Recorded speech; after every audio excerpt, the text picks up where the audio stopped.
I'm going to use a tung oil finish on this woodwork to brighten it up. Now the original faux finish is long gone. I don't know if it was stripped off or it just wore off. And the woodwork looks very dry. Now I did not want to commit to a restaining on the woodwork and putting a hard finish on there. Something like shellac, varnish, or polyurethane. That would be a lot more time consuming.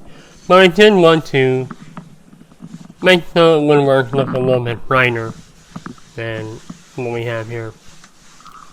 So with the tung oil finish, it's pretty easy to put on, and there's not a lot of commitment. You simply wipe it on, wait 5 minutes, and then wipe it off. Now here it is 5 minutes later, and I'll wipe that finish off of there. In the directions it says to use 2 coats. Here I'm only putting 1 on, but I can always go back and add another coat later on when I want to brighten the finish up again in the future. This is a very simple method to brighten up your woodwork. And I've used tung oil on other woods, but I don't really like tung oil very much.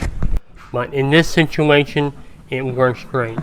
It's just what I wanted to use. Now here's another part of the house that I used it on.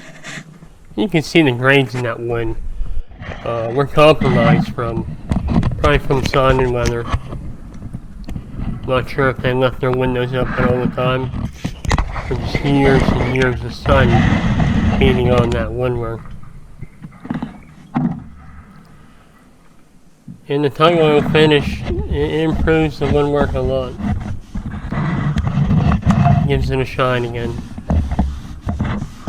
And that's simply what I wanted to do here. Improve the look of the woodwork without a lot of time or commitment to the woodwork, considering the condition of it.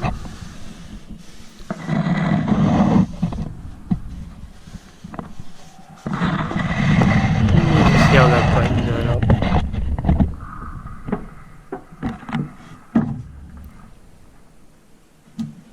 Now the shine from the tung oil, it's certainly not a glossy shine.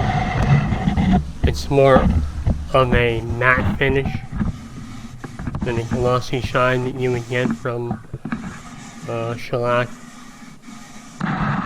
or polyurethane. But it does, it brings out the grains. It brings the grains in the wood out. So it looks a lot better than doing nothing to this. Alright, just wipe the finish off. And that's all it takes. And we've improved the look of our woodwork. You can see the grains in there, and